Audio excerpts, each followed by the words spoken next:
I am unashamed. What about you? Let's break the fourth wall on this one. Just no introduction. Well, welcome to we'll do the introduction. Welcome to the Unashamed Podcast. You couldn't stand it. You had to put that fourth wall back up. I had to do it. But I need advice, and I think that Jase, you're the guy. Oh boy, that I should go to with this. Be careful what you wish for, because I think you will attest. I will tell you the truth. Jase, yeah. And I got that from a guy named Jesus. In love. Then relayed to a man named Phil. So Speak the truth in love. Now, Phil, look, when he gave you his advice, it was bumpy sometimes. Well, I know me asking you this and telling you that my situation of what we're going through right now, I know it's going to elicit some sort of ridicule and insult from you, so I'm already prepared for that part of it. And yet you're asking anyway. I'm asking anyways because you got to realize that he's desperate. Jeff. I've been a part what we used to call duck court in the duck call room, because tempers would flare. People, any kind of work environment, people just have trouble getting along. Yeah. And so, and it was actually Si's idea. Yeah. He's like, let's just have duck court and settle it.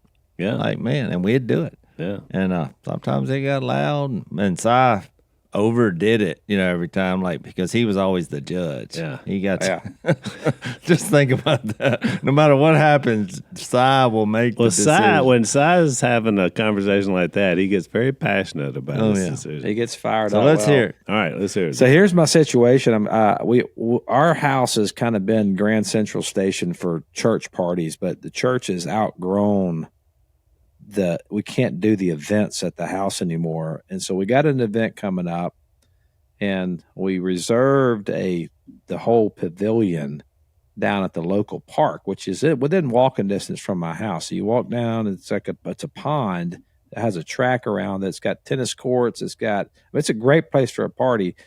I walked down there yesterday, and when I tell you that the entire picnic area, when I say covered in feces, I mean it's geese. Geese and ducks have taken over the thing, and they just poop. I mean, it's the most disgusting thing you ever seen. So I'm like, Jill, we can't have a function down here. You can't even. There's nowhere to walk. And so I called the town of Black Mountain, the Parks and Recreation, about, hey, what are you guys going to do? I said, we clean it off every morning, and there's nothing that we can do to get rid of these animals. It would be illegal for us to remove them. And so I'm curious. I mean, the irony of it's thick, because I know you had a bat infestation. You figured out how to get rid of them. You are an expert in waterfowl. But we're in the city. So what's the... Well, let me start before Jase answers that, while he's contemplating that. Zach, just to already give you a little bit of chatting, your house has been Grand Central Station for everything for as long as I've been coming to your house. So it's more than just your church functions. Your house is Grand Central Station. So that is true. Just know that right off the bat. I want to clarify that a little bit. I need to move to the park, but I need a legal way of getting a legal way. Yeah, that's a problem. I think I could take care of the problem, obviously, and a few of my friends. And I do not like the domestication of these wild animals. Because it leads to major problems. They're not designed for that. They're supposed to be moving south. I mean, a Canadian goose in Louisiana, you can only hunt them for 5 days, and you can only shoot one. And no other season is open. And yet they're a plague to certain parts of our country. Well, that's the problem. Yeah. So they, there's a greater problem there. But you're not going to be able to win that. I think what I would recommend is I would divide into different houses. I would get smaller to get bigger. But, I get it. You want to all be together. But it's a one party. I wondered if the town. Well, if it's just one party. But could the town. It's more about it's more about the town. I care about my town. So here, I have a different advice then. Okay. If it's just one, I thought you were going to make this a frequent occurrence. If it's just one time, do they have a water hose? They got a water hose. Yeah. I think I would just have the party, and then everybody line up when they leave at the water hose. It'll be fun for the kids. But it's summertime. Am I right in saying that the migratory birds, it's all regulated by the feds? But if the town did one day, they did a 1 day duck season, a goose season. Well, I've already told you they with, should do that, but the problem is, and I do have some connections in that. I did offer in the current political administration. I'm not kidding. I offered to be the duck and wild fowl czar.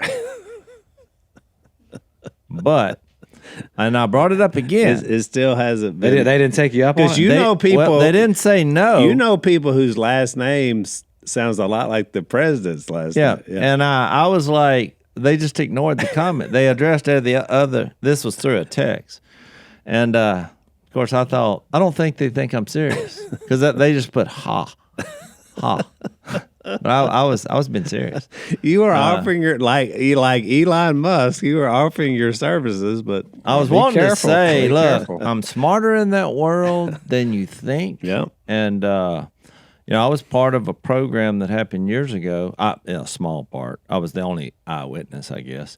That when my dad got hooked up with some politicians, and they were going to do a test to see if you could raise wild ducks in the states where wild ducks no longer visit, like mallards in Louisiana, they don't come here anymore in mass, but they used to. And and they did a similar test in South Carolina, no problem. But that ended poorly.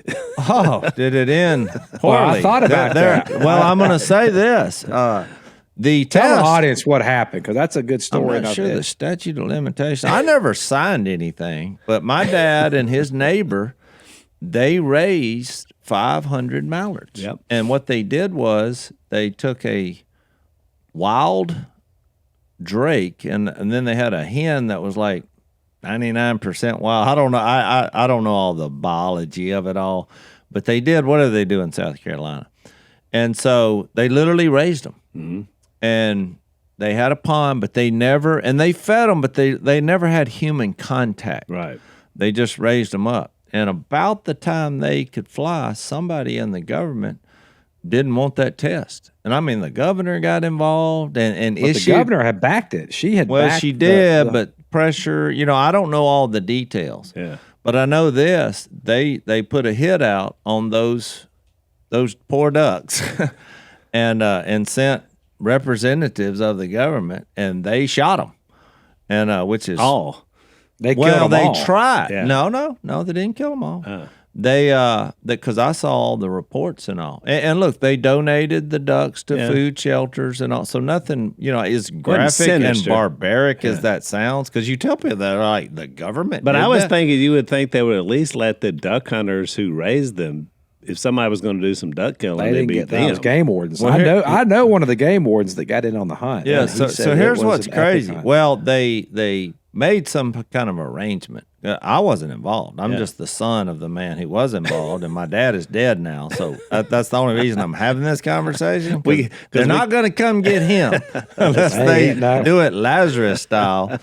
But and the other guy, his partner, he's dead too. So I think we're good. Because I didn't forget the statute of limitations. We got they're not penetrating the grave. I was the only witness because they made some kind of deal because they were threatening my dad. Because my dad was hot. Yeah. He was like, "Well, it's not even duck season. You're going to go down there on our property and shoot these poor ducks." Yeah. But here's he kind of smack in the face of everything. And this is years ago. But here's the part that my dad did like.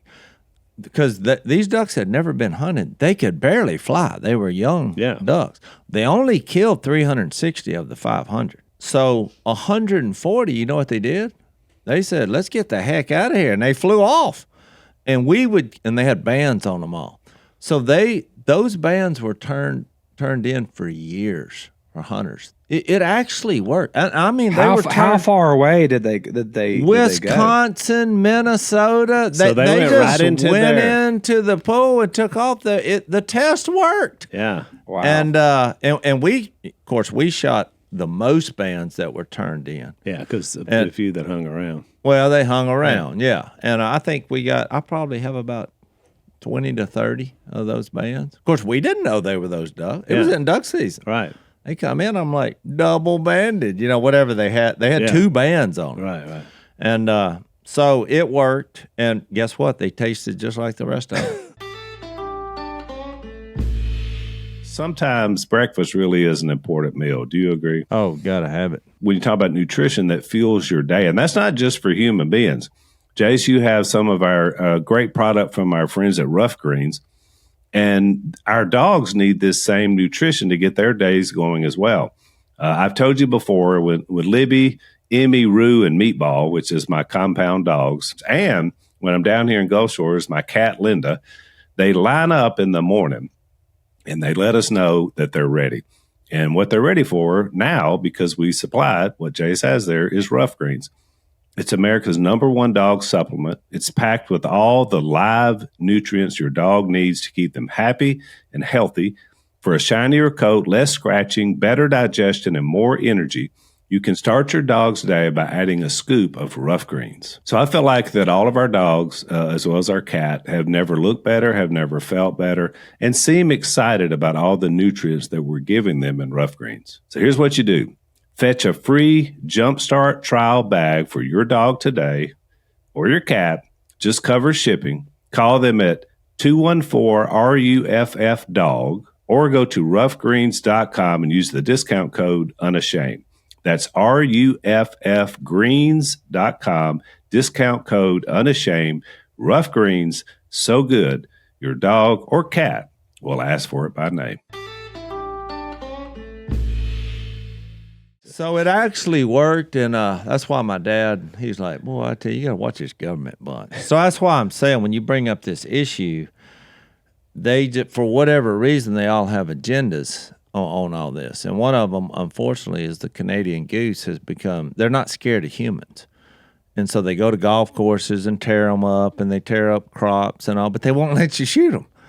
And it's just a problem. Well, and think about this, Zach, to the greater issue. This is a classic government situation because they're migratory and they cross state lines, they wind up becoming a federal situation. But when states don't handle them individually, this is what happens, and the federal government changes every 4 years. Yeah. So that's why you have so much of this wide-ranging craziness that happens when it comes to ducks and geese. So the guy's like, there's nothing we can do about it. I said, oh, there's something you can do about it. He said, well, legally. I was like, my family, I didn't tell him, I was thinking, my family literally started a business that specializes in the solution of what the problem is here. That's a great point. The government bureaucracy, and so I could not connect the two. Yeah. I could not connect the solution to the problem, even though it exists. Well, it's like, when they came up with the sanctuary system, well, it just, we shoot less ducks now because the government bought all the prime real estate, and because they're like, well, we need a happy place for them to survive. Well, the ducks figured that out. So my dad tried to propose legislation that it didn't work because he said, let veterans and kids, they have in Louisiana, they have a Veterans Day. It's after duck season. Before and I after. take veterans and kids every year. Week prior, week after. He said, all you need is to open up 2 days in the sanctuaries and just let the veterans and the kids. You're not doing it. You're only doing it to keep the ducks wild. Yeah. You don't want them domesticated. Right, that wildness, they need that. Yeah. So it's like your golf course or your park. Just let the veterans come in there and hunt one day. Guess what? That they'll move back. Problem solved. Yeah, they're not going to be pooping up there in the grass if you just fired some shots at some of them because they say, they are supposed to be wild, and part of our job is to keep them wild. And I get what you're saying because, Jase, you remember we were playing golf down in Florida, just across the Alabama line one year, and there's all these Canadians that were living on this golf course, and they were mainly living on one green. I think it was 17 green. And when you would hit your golf ball up there, it was like somebody had taken a 10,000-pound bag of Tootsie Rolls and Yeah. poured it on Oh, I that know. green. It's a problem. You couldn't even play golf. Well, and look, and contrary to what you may or may not know, and some of you who are like, oh, well, you shouldn't even be hunting these animals. I mean, when you go back to Genesis 1 and 2, the Lord put us humans go. in charge of the animal world. Yep. And, all of us who are wilderness people, there are things that happen that you have to control the populations, and they get out of hand, from raccoons to coyotes. And, I mean, it becomes a problem. And people like us are taking care of that for you so that everyone can function in life. Because if you didn't, and the government does the same thing. They have special groups of people that go around and help control the population and take care of these things. There's a reason that every time, like an alligator, which we did that on last podcast, every life is meaningful. Yeah. So one every 3 years is still one life. But you know what they do? They shoot that alligator. They take them out if they kill a human or bear or anything else, which I'm grateful they do. But that's just the fact of life, because most of these people that are like, oh, I just want to go live on a hill with the wolves. Guess what happens? They eat you. The bears maul you. I mean, that's what happens. It's God designed this with an order. So that's what they should do. They should be more open to that. I would happily be a consultant. Because hunters at their heart are conservationists first. Because exactly. Phil would say it's not about conservation; it's about things dying. But he made he got out of. But he was joking because he's done more for wildlife and waterfowl and the habitat than hundreds of these kind of wackos. No, but what he said one time to me was interesting. He talked about letting the Department of Agriculture actually run it, because he said that their end goal is not conservation, it's maximizing of harvest. And I think about, like, that's a different goal. I think what Jay's done on y'all's property. I mean, you guys hunt deer on your property, but since Jay's been managing the deer population, the actual health of the population and the quality of the deer has dramatically increased. Well, it's quadruple. So the difference, the oversight of that is the state of Louisiana, which recognizes that. Yeah. And therefore, we as an individual group of people manage our property. So, but the government doesn't allow you to do that, the federal government. So that's because it's the Department of the Interior, to your point, Zach, that is over. So you have swerved into quite a big thing. You know what? We may be onto something here. I think Jase, you do need a role in the administration. Waterfowl czar. Push that through. So here's what I say. Here's my advice after all that. My advice is you take all these yuppies down there and y'all stomp around in the poop, because until the outcry of the people is what has to happen. That's right. So don't Somebody's try to say, got to get in the poop. You got to get in the poop. Somebody's got to get in the poop. I'm not leading a poop stomping. Yes, you are. Oh, yeah. Oh, you're doing it. You asked the advice, you got to be willing to listen. I mean, Revelation 14:4, we follow the Lamb wherever he goes. Well, you need to follow Jase. If you want to change the law, you got to create an outcry from people that say, you know what? I don't mind directing people to stomp in the poop. I'm not leading them into the poop. That's what I'm saying. I'll stand back from a distance. Well, Moses said the same thing, and God changed his mind. So be careful. A weird dream may be coming to you. You better give God glory and strike that rock, Zach. Because it is out of whack. Yeah. We're in charge of the animals. If they've taken over a park for humans, guess what?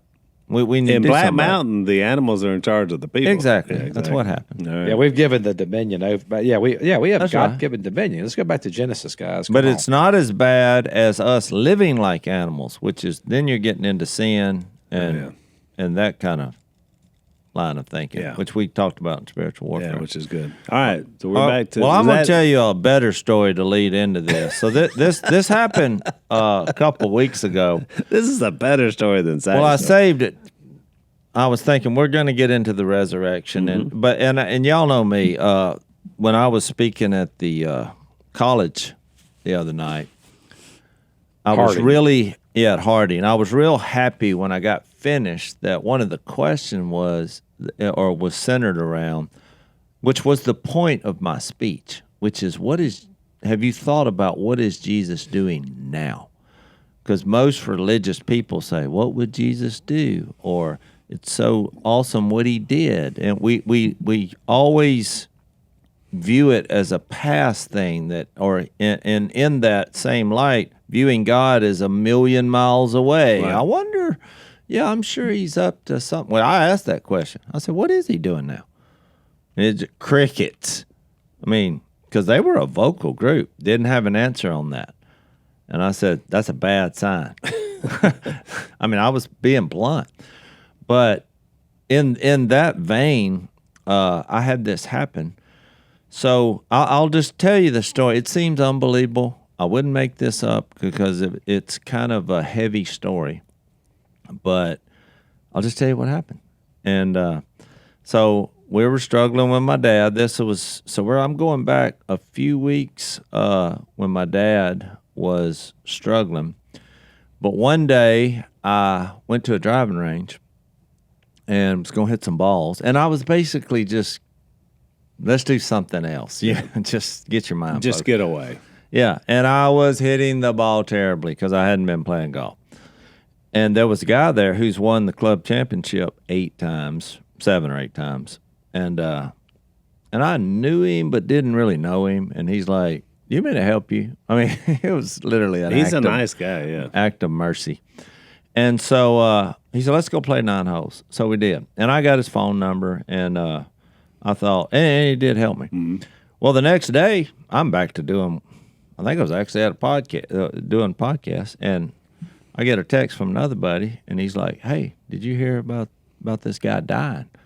Well, it was the guy who I played 9 holes with, met the day before. Really? I thought, and I mean, this guy was like health-wise and the way he looked, and I mean, I was like, what happened? I was so shocked, and it was upsetting because I remember that night. This is the first time even here. I had no idea. Yeah, so I looked at this number, and that I had just gotten this number, and I was like, do I delete this number? And I was like, I'm not doing it. I said, there had to be a reason for that conversation, but it was just, and I think with dealing with my dad, it was just a weird thing. It's like I didn't have really time to be that upset about it because I'm like, well, my dad's at death's door here, Right. Forget the white picket fence. Forget about the 2-car garage where you're reimagining the American dream. And here's what it is. It's being debt-free. That's the new American dream. I want to encourage you guys to look at our partner, donewithdebt.com. These guys are amazing. With all the inflation that's going on right now, prices are skyrocketing.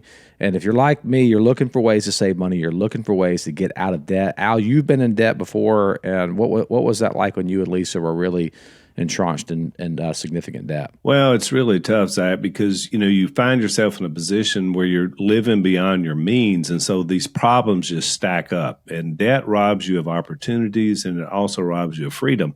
So we were in a terrible place. We wound up going bankrupt, and it was just a really tough time in our lives. I wish we had known about Done with Debt. Yeah, let me tell you about Done with Debt. They have one goal in mind. That goal is to get you out of debt permanently, period. No ifs, ands, buts about it. They're not pushing for bankruptcy or loans or something like that. These guys have tough negotiators which will go head-to-head with your creditors and negotiate your debt lower and help you get out of debt, slashing what you owe, wiping out interest penalties and payments, and just eliminating debt altogether.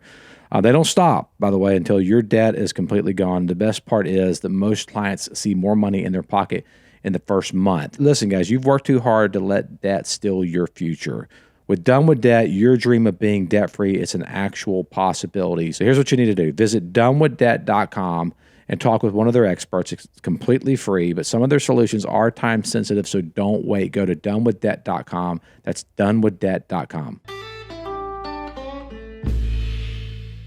So that happened, and I just went on. But so now we get to about a week ago, and kind of same scenario. I was real busy. I was going to play golf on Saturday, and I was so busy that day. We did podcasts, and I did other things, and I wanted to play golf just because I didn't want to embarrass myself in the Saturday match, you know. So I said, I'm going to go play 9 holes. It was like 6:30. I didn't even know if I could play 9 holes. And so I go up to the golf course. I was like, can I play 9 holes? And they're like, there's no one here. Yeah, you can play. And so I'm getting my cart, and I felt like I was being watched. There's just a feeling kind of coming. Oh, look, well, there's a guy standing there who kind of like this first guy I met, I was familiar with. I knew he was really good at golf, and he was just standing in the parking lot looking at me, and I said, hey, what's going on? And he said, what are you fixing to do? Which I thought was a weird question. I'm literally getting a golf cart, you know. I said, I'm fixing to play 9 holes. And he said, can I play with you? I thought, at that moment, I stopped, and I thought, because he looked kind of sad, and I thought, this has got to be a God thing. Because nobody else is this there. guy's a good golfer. Where did he come from? And why is he wanting to play golf with me? Yeah. So I said, sure. And I thought, well, I'm not going to be playing golf because I don't know what this is about. But I think it was the Holy Spirit. I thought there's something here. So as soon as he got in the cart, and he said, you heard about me losing my best friend, huh? And I said, no, I hadn't heard about that. Because I wanted to say, I don't know who you are. I mean, I knew him. Yeah. I knew him. But you wouldn't know who his best friends No, are. Yeah. I didn't know who his best friend was. Well, he named the guy that I told you I played the 9 holes with, and I thought, now this is weird. Yeah. And so we got out there. He said, I hadn't been able to play since. He said, we've been playing golf together for 35 years. He's my best friend. We won multiple tournaments, you know. And he said, I'm into a routine where I go to his gravesite, and he said, then I come up here, and I just sit in the parking lot. Wow. And what he does, he teaches kids how to play golf. Yeah. And but he said, I know you just lost your dad, and I saw you walk across the parking lot, and I thought, well, maybe he can help me. And so it was a uncomfortable, weird conversation. And throughout the 9 holes, which we wound up playing like 7 because there were people in front of us, and we went around them. And look, he parred every hole and birdied the last hole, which was 9. But we talked about Jesus. We talked about life. And look, shockingly, I didn't say much. I just let him talk. Which is what he needed. Shot was hard for him. I said, you all right? Because he was standing over the ball. And I was like, he just literally could not. So he had not played golf since the guy died. And the smartest thing I did, because finally I said, you got to get back on the horse here. Mm-hmm. Do it. Take a swing. And so he did. But at the end, well, I think the best thing I did is about 5 or 6 holes. I was actually playing pretty good, but he said, do you want me to help you with that pitching shot? I was like, dude, that is my worst shot of my game. When I get 60 yards and in, and he said, let me show you this. And so I did it, hit 3 or 4, and I said, that feels a lot better. I'm going to try that. I appreciate it. But I noticed he came to life because that's his specialty, he teaches, Yeah. So that broke the ice. Kid you not, we get to 9. He knocks one in there a foot for a birdie, and I hit his little pitch shot to about 5 feet, but I missed mine. And the wind started blowing, and I looked, and there was a storm coming. And I turned around and looked back at the fairway. Look, it was the most spectacular rainbow you have ever seen in your life. And so I said his name, and I said, look over my shoulder. And when he did, I said, and if you need a sign, I said, I'm not saying God did that for us. I said, but I think you reached out to me because you knew deep down you need to get back on the horse and live life. And helping people play golf, it brings joy, you know? Yeah. And I'd already given a pretty good Jesus, and he was very, that was not a problem. I mean, he talked about Jesus, he knew Jesus, but it's just like, I mean, it wasn't like grieving, it was a faith crisis. He's just grieving. Yeah. He was just grieving. He was upset. This was his best friend, And I kind of explained there's a little difference because I told him, I was like, when my dad died, I was actually relieved. I said, but I went through what you're going through this past duck season. Yeah. I said, because I've hunted with my dad for 50 years. Exactly. I said, it was rough. Just duck hunting, I'd look down there and go to say something, and he wasn't there. I mean, it was really difficult for me. So we talked about all that. And I'm trying to stay out of the details. Just I didn't tell him I was going to tell this story, but I thought, if you came to me and knew who I was, pretty much everything happens. But when he saw that rainbow, he just burst into tears, like, I think in a good way. He needed to grieve, And then we hugged, and then it kind of hit me. I thought, if somebody rides by, they're like, here's two grown men standing on number 9 green in tears. I just thought, and so I got back. That 5-foot birdie putt Jase missed is, now they're weeping. I didn't know this was going to turn into such a long story, but it so moved me because, when I got in the truck, I was overcome with emotion, and I thought, this is what God does. Yeah, it's good. This is what He does, and so I'll go back home, and Missy was like, "Well, how'd that go?" I said, "Well, let me sit down." She was like, "I thought you just went to practice." I said, "Oh, no, it was way more than that." And I told practice her, turned into a God moment, and she was like, "I think God sent him in your life," and I was like, "Oh, babe, I've already passed that point." I was like, I was like, but you know what? I said, I think God sent him for me, because it was probably the most I had talked about Phil in that way. I was like, it was what we needed. But it made me think of the resurrection in John 11 and how we're like looking in the past and, boy, I wish I'd have said this and I wish I'd have done that. So I got to tell the end of the story because this is the best part. So the next day, I go play my golf round. Hitting the ball terrible because now it's competition. We're playing by the rules. I've actually paid $20 to get involved in this, whatever they call this skins big game. Skins. So there's 30 people in it. The only way you can actually get your money back is if you win a hole that nobody else wins. Right. So it's like, when I handed the $20, I said, bye. And because it's all the best golfers at the club. But so on number 6, I wasn't playing that good. On number 6, I hit my drive down the middle, shocker, and it's a pretty short hole. I was like 48 yards, I think, to the hole, uphill. And I said, I'm gonna try this little pitch shot. It's the first time I had it. I hit that pitch shot. It bounced in front of the pin, hit the pin, and went in for a 2. Which you won that skin. I did. Old Jay's got paid. I played terrible, but guess what? The Eagle will get you paid in a huge skins game. And so here's what's funny.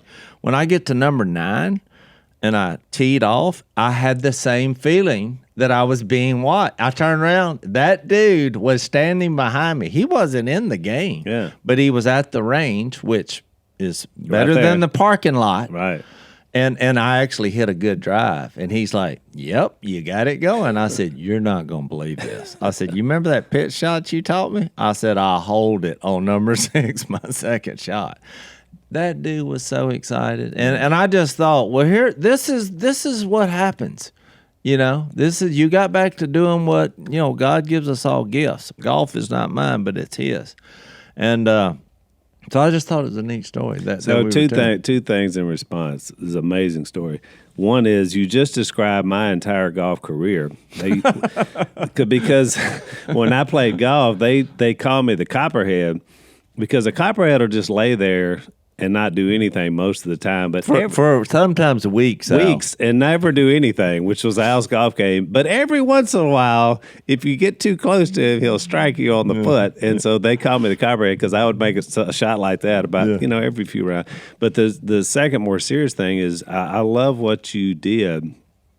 It's great advice for people out there listening because you wonder what all do I need to say if someone approaches me in a moment, but you showed the best thing. Sometimes you just have to listen, let people talk some. Yeah. And then that opens the door for what to say. Don't try to do the platitudes that people you've heard all your life. I had no cheesy. I gave no cheesy slogans. Such good advice. And look, it wasn't that I planned that. I actually told myself I thought I'm not qualified to have this conversation. Right. I thought that in my mind while he was talking, and then I thought, well, the Holy Spirit is called the counselor. Yes. I have the Holy Spirit. And you got 2 ears and you got 1 mouth.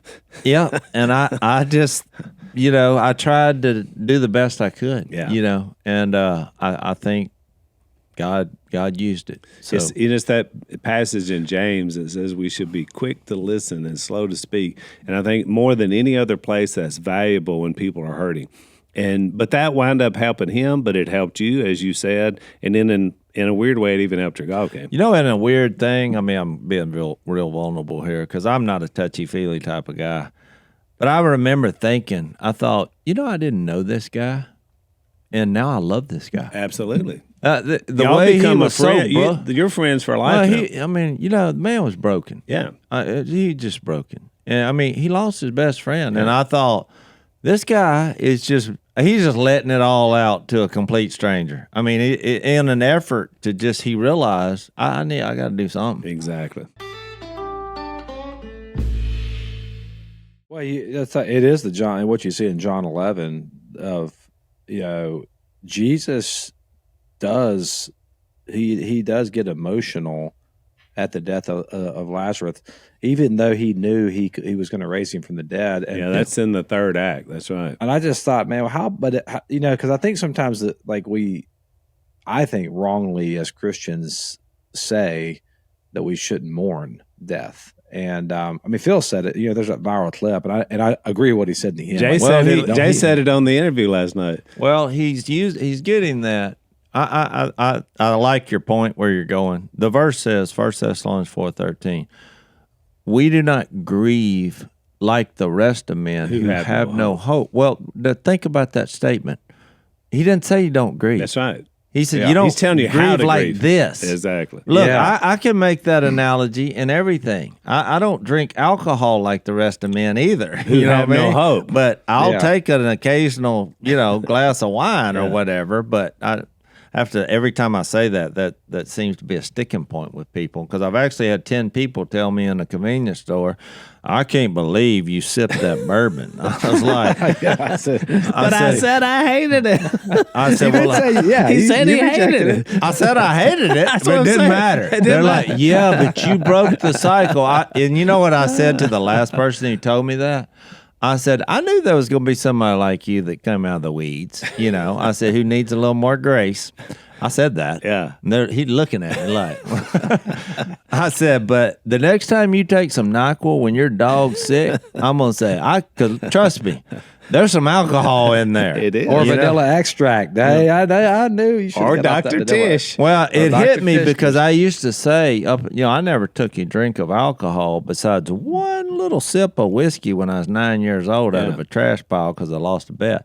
But I used to say, there's never been a drop hit my lips. And somebody asked me, they said, have you ever taken NyQuil? And I was like, what's that got to do with anything? He's like, it's got alcohol 70% in it. of it. I was like, it does?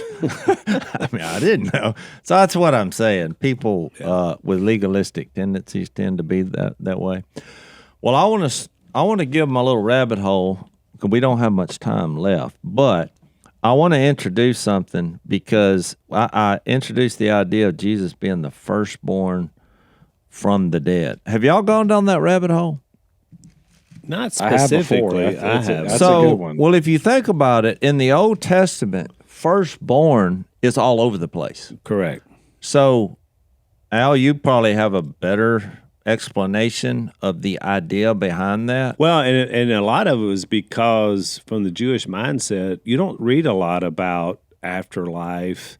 There was a belief in the resurrection, but I'm not saying that wasn't there. But the idea was it was all about passing along heritage. And so the firstborn in a family, firstborn son, had a double responsibility to take care of the family once the patriarch was gone. So he got a double share of the inheritance. So exactly, that was the idea. He's supposed to make sure. And it was all based on this kind of king idea that you pass on the royalty to the first in line. What's fascinating about the Bible, and I don't know if y'all have studied this, I have, and maybe I should have tried that study first, but God seems to turn that on its head over and over, because what caused a lot of the problems and all the wars was basically sibling rivalry. Yeah. Think Cain and Abel. Yeah. Well, which one did God, like? He liked the younger one, not the older one. Yeah.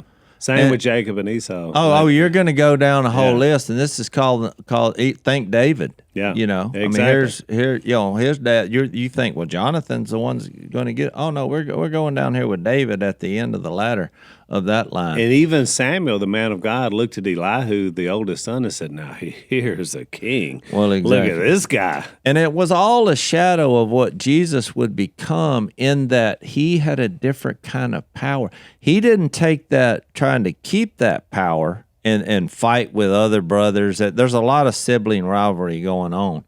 And that's why you introduce, think Philippians 2:5 and following, what Jesus as the firstborn, because it's not only the phrase firstborn from the dead, but in Colossians 1 says he's the firstborn over creation. Yeah.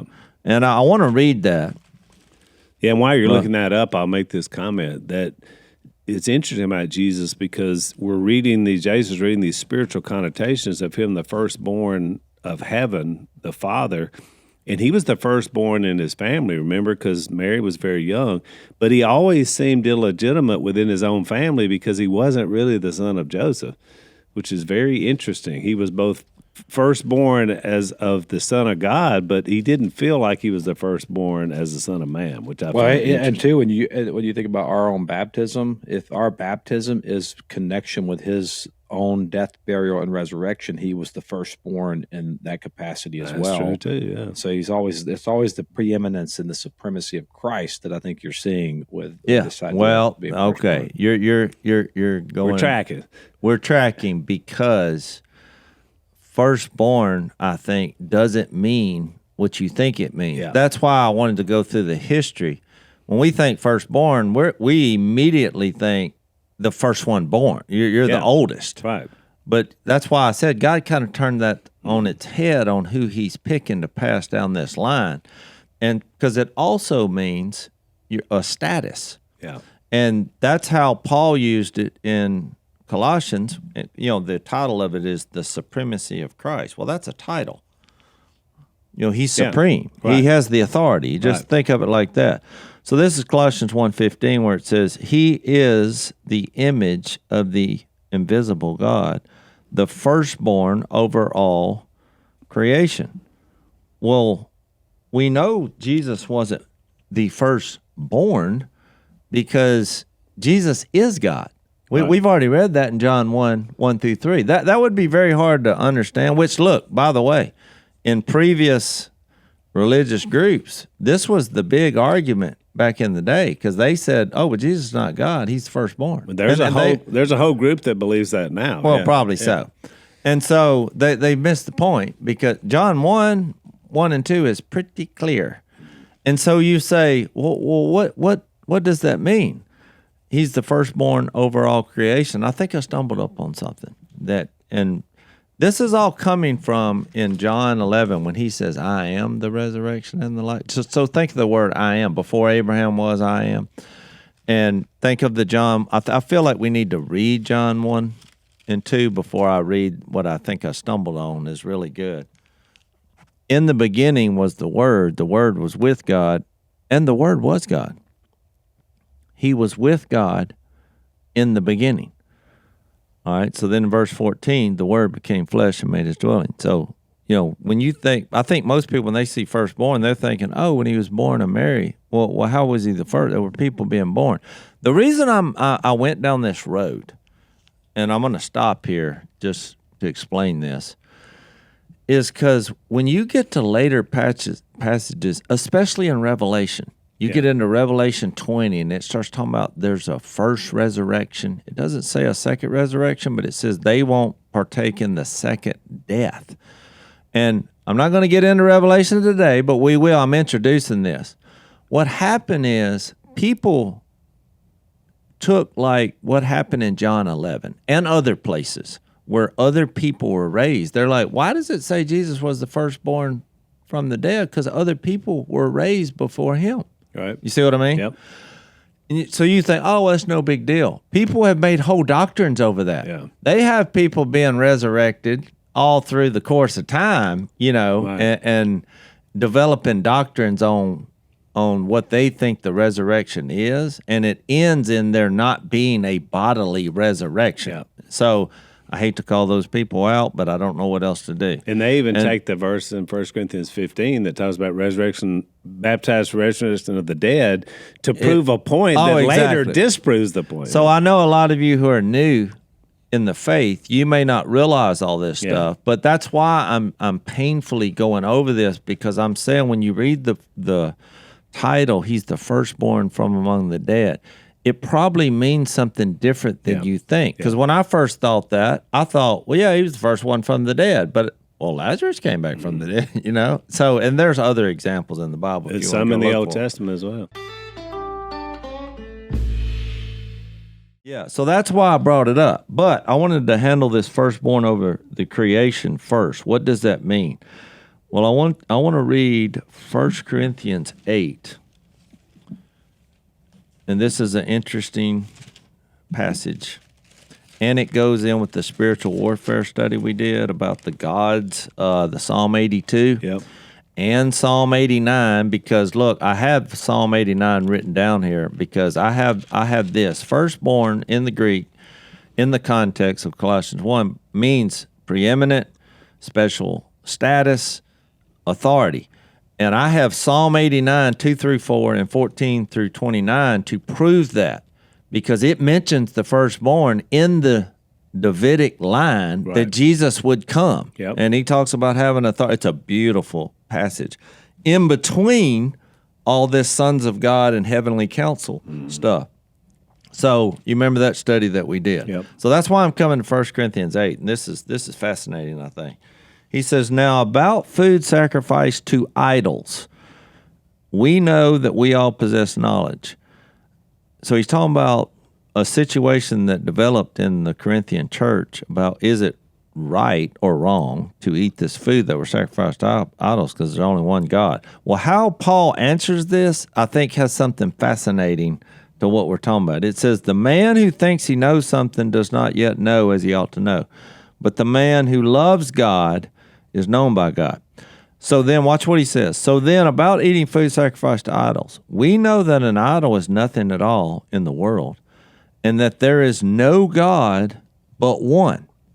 So there's only one God. These celestial beings and fallen celestial beings who are deemed gods, he addressed them in the next verse 5. For even if there are so-called gods, whether in heaven or earth, as indeed there are many gods and many lords that produce idols, is my point. Either they're fallen celestial beings or they're made-up gods by humans. Yep. Yet for us, now watch how this is an incredible statement. There is but one God, the Father, from whom all things came and for whom we live, and there is but one Lord, Jesus Christ, through whom all things came and through whom we live. So you see a connection with them from the beginning, like John 1 through 2. Mm-hmm. And you see how they operated. The Word became flesh through Jesus. It was like he was the vehicle, the love, in love. And so what was the result? The result was all those passages that he kept saying, me and the Father are one, me and the Father are one, me and the Father are one, me and the Father are one. Every chapter in John we've hit that. Well, you know what it hit me? It hit me when the verse says in Colossians 1:15, Christ is the image of God. Well, what does that sound like? If you go back and read Genesis 1:26, and just keep in mind all the verses we did about the Son of Man, God becoming human. Yep. Well, Genesis 1:26 says that God created man in his own image. Well, who's the image of God? Jesus. Well, we're created in his image, but Christ is the image of God. And so every time we read that verse, and I wrote this down so I'd get it right, I want to read it. So you have Colossians 1:15 compared to Genesis 1:27 with John 1 through 3, and this 1 Corinthians 8 in mind. Is versus in. So here's what I put. Here's what I wrote down. Now, granted, it was about 2 o'clock in the morning, so I want to make sure I get this right. The point is, Jesus is the image of God, and the image humans were created to be. Mm-hmm. And that's why I think when you think about that statement, we always just use it as, well, if you want to get to know God, look at Jesus. But he's also the human that we should be. And you say, well, what was Jesus like? He was one with the Father. What happened to every other human once they reach the age where they start making decisions? Well, they want to be their own God. Right. But Jesus showed us what we should be. So we get to experience what it means to be truly human as God intended. And that's where Jesus comes in. It shows us who God is and what it means to be truly human in Jesus. And so I think it's a really good way to look at him being the firstborn of creation, because that's what we're supposed to be. Yeah. And so then I think when you get to firstborn from the dead, it's the same concept. Even though other people were raised, most of them were, and I say most just because some of them I'm not really sure what happened, but I do think that God views all people as alive. So some of them, they die, and even now, like Phil, it's the same question we talked about on the last podcast. Well, is Phil good right now? Absolutely. Yeah. You're like, well, has he been raised? And so I want to get into that next time. His body hasn't come back, but he's good. So those are the few when it talks about resurrection, I'm not real clear on. Right. But I think when it says he's the firstborn from the dead, it's showing that he is the preeminent. He is the ideal where other humans can live eternally. You see where I'm going with that, Zach? Yeah, I think it's a really good point. And I think it will help you understand what you just said, will help you frame out our understanding of salvation in a much broader term beyond just our justification. Because what you just said, I was thinking about, that helps me understand concepts like predestination, Yes, which is a super I was thinking the controversial. exact same thing. That's what I was going to say. Let me read this verse in Romans, because we got just a minute left. But for those whom he foreknew, he also predestined. So what did he predestine to do? What tells us? To be conformed into the image of his son. Exactly. In order that he might be the firstborn among many brothers. I had it on the list. It was coming to a theater near you. This was the good point. This was the conversation I just had with my granddaughter about predestination, because she was presenting me the concept that she was being presented, that individuals are predestined based on their own situation with God. I was like, no, you missed it there. That firstborn is in that text for a reason, Zach, and I noticed that too last night. I had it down, and a few others. And look, also we're gonna launch off from here into what this means in understanding the resurrection and who he is. But I think you got to get this point down. Yes. What does it mean for him to be the firstborn of the dead? And what that implies. And I think you can relate it to the firstborn of creation. It's how God intended to get his family back. Because that's why I brought up all the sibling rivalry and all this. And what do we become? Sons and daughters of the Almighty. That's so good. All right, so we have really opened a good package, but it's in the perfect context, because we're in the context of life and death. So we'll pick it up from here next time on Unashamed. Thanks for listening to the Unashamed podcast. Help us out by leaving a rating and review on Apple Podcasts. And don't miss an episode by subscribing on YouTube. And be sure to click the little bell and choose all notifications to watch every episode.